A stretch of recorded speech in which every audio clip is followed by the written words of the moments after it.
Alright, to start, I am going to be doing a foundation half double crochet, but you do not have to do this. You can just crochet the chain as long as I will show you in just a second. So you can do a chain and then half double crochet into all of those chains, or you can do a foundation half double crochet. I will not be showing how to do that, but I will link a video in the description box below to show you how you can do that. So we are going to foundation half double crochet 49 stitches.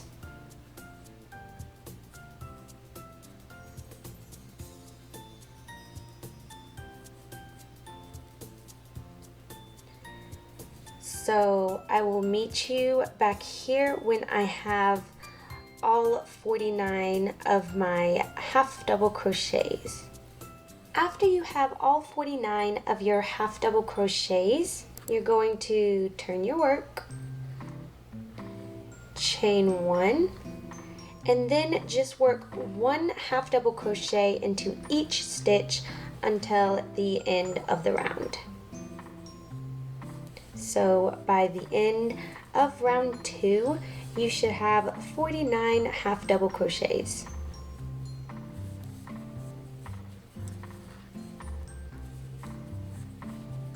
At the end of row 2, you should have 49 half double crochet stitches. And for rows 3 through 26, you're going to repeat row 2 and just work one half double crochet into each stitch until the end of the row. So just repeat row 2 for rows 3 through 26 by working one half double crochet into each stitch until the end of the row.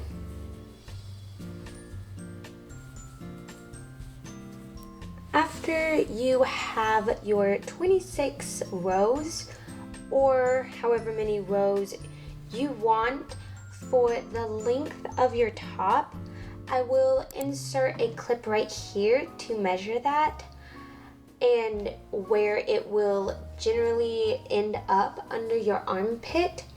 I'm going to have my top quite cropped, but if you want it any longer, you can keep working some rows.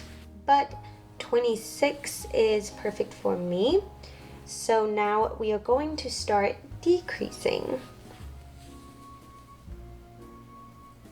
So for our first decrease row, row 27 for me, but that might be a different row for you, you chain one, and then I'm going to half double crochet 2 together. So go in like you're going to work a normal half double crochet, and don't go through the 3 loops on your hook. You're going to yarn over again, then go into the next stitch, pick up a loop, and then you're just going to yarn over and go through all 5 loops on your hook. And that is how you do a half double crochet decrease. And then we're just going to work one half double crochet into each stitch until you have 2 stitches left. Okay, when you come to your last 2 stitches, you're just going to work another half double crochet decrease. So you're going to yarn over, pick up a loop, and before you finish, like a normal half double crochet, you're going to yarn over, insert your hook, pick up a loop. You're going to have 5 loops on your hook, yarn over, and go through all 5. Now for row 28, or whatever row that you are on, we're going to be repeating the last decrease row. So from rows 28 to 39, we're going to work the same decrease row as for row 27, or depending on the rows you're on, you're going to work 12 decrease rows total. So just keep repeating row 27 until you have 12 decrease rows total.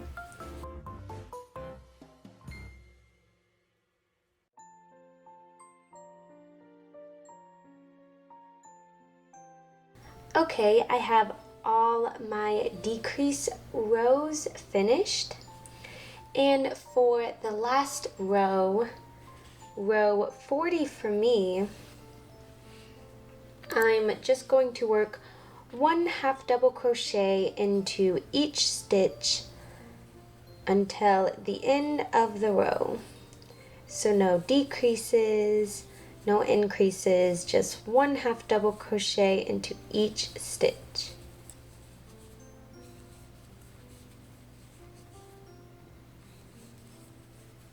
Okay, after you finish that last row, you're just going to fasten off and then work on the back panel. So for the back panel, we are going to follow the exact same steps as we did for the front panel up until row 26. But if you made the length of your top longer than mine, then you're going to repeat as many rows as you did for the front panel. So that will be this part before you decreased. So from here to here, I did 26 rows. So I'm going to repeat the same process for the back panel. And again, you do however many that you worked for your top. So yeah, I'm going to make a total of 49 stitches, and I'm going to work for 26 rows.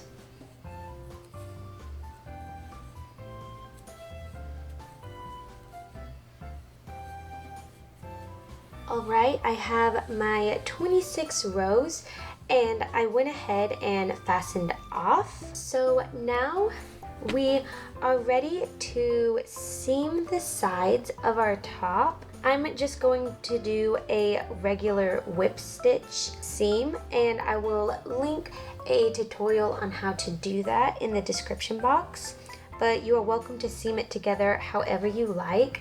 That is just what I will be using. Okay, I just finished seaming my two pieces together, and then I turned it right side out, and this is what it should be looking like. Next, we are going to start working on our straps. So for the straps, they're going to be 4 stitches wide. So we're just going to insert our hook. I made a little slip knot.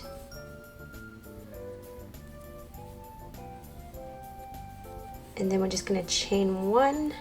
Then we're going to go back into that stitch where we put our slip knot, and then work a half double crochet.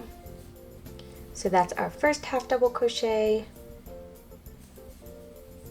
That's our second,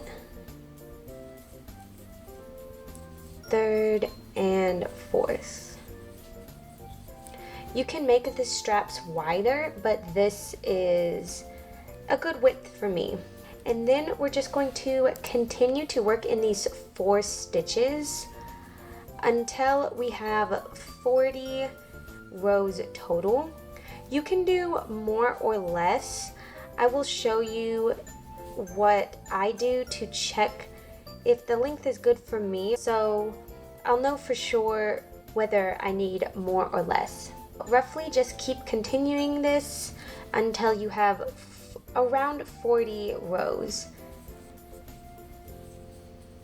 Okay, I just finished my 40 rows, and what I'm going to do to try this on, I put these stitch markers roughly around where I'm going to attach this strap, and I'm just going to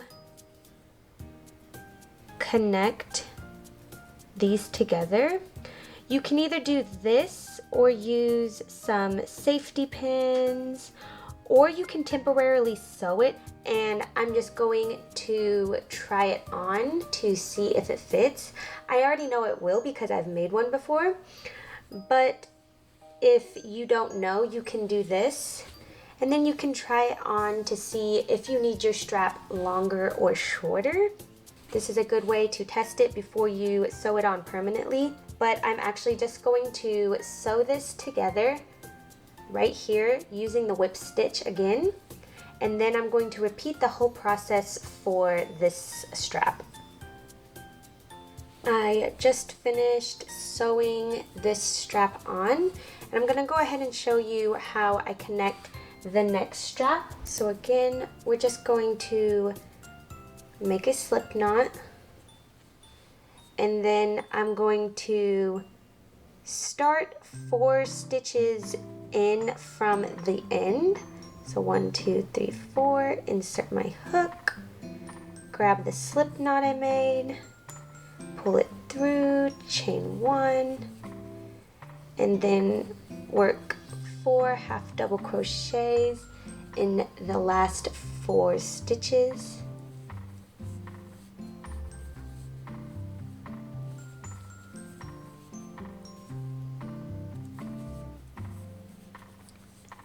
And just repeat making as many rows as you did for your other strap. So just turn your work, chain 1, then half double crochet in all 4 stitches, and then you just repeat that.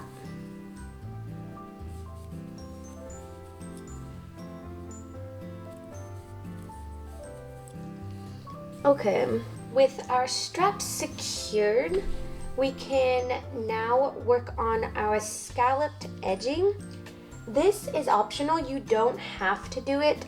The top is fine as is, but if you want to add the nice scallop edging for the bottom of your top, this is how you do it. We're going to start by making a slip knot, and then at the start of the edge of one of the panels is where we're going to insert our hook. You can really insert it anywhere, but this is where I'll be inserting it. Then we're just gonna pull through, chain 1, and in this first stitch we are going to work a slip stitch. So work a slip stitch into your first stitch, then we're going to skip the next stitch and then work 5 double crochets into the next.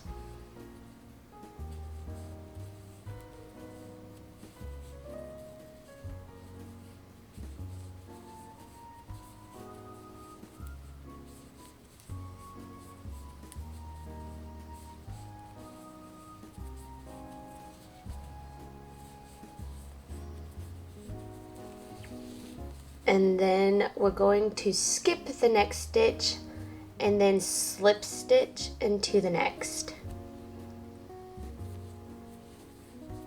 And then we're just going to repeat that pattern by working a slip stitch, skip a stitch, work 5 double crochets into the next stitch, and then skip a stitch and work a slip stitch.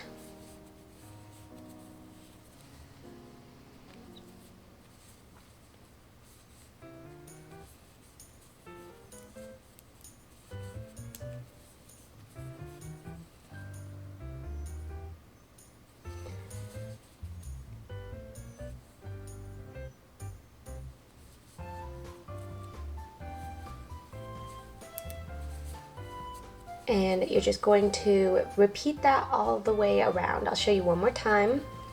We just worked a slip stitch, skip the next stitch, Work 5 double crochets into the next stitch.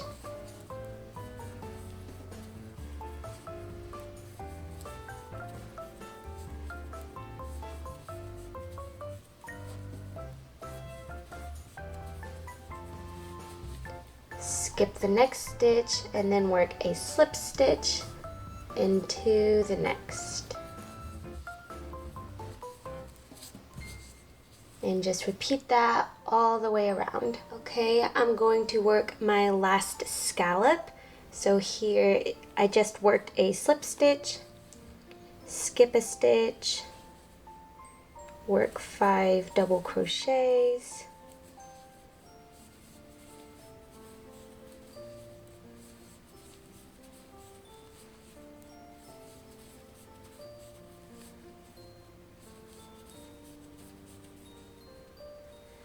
and then you can't really see it, but there's a stitch here that was sewn together when I seamed the sides. So right here is the first slip stitch of the round.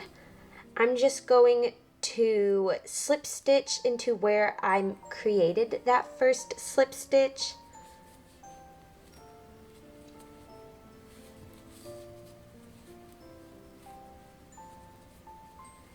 And then I'm going to fasten off my work. I just finished weaving in the ends, and this is what the beginning and end should look like roughly. So after fastening off, just weave in all the ends, and then you should have your finished top.